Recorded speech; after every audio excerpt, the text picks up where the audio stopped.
di Waru udah.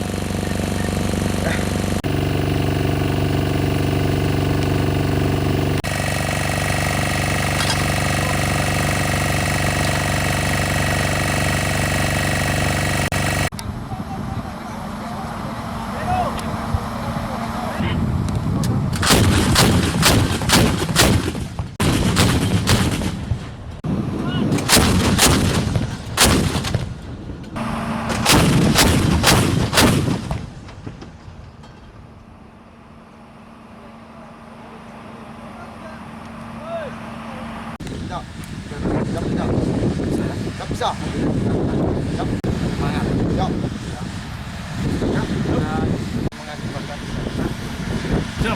alhamdulillah kira-kira koreksinya kalau tadi kurang kemarin TD 2000B.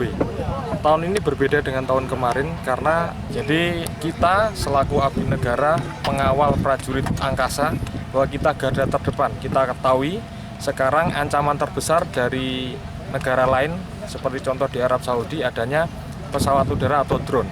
Sehingga tentunya kita tidak boleh berpuas diri. Karena perkembangan teknologi ke depan semakin canggih, kita pun harus meningkatkan kemampuan untuk mengawaki dan mengoperasionalkan alutsista tersebut. Tentunya makin hari kita harus makin meningkatkan untuk tantangannya. Jadi ke depan saya akan membuat inovasi dan kreativitas latihan lebih canggih lagi di hadapan dengan ancaman serangan udara musuh.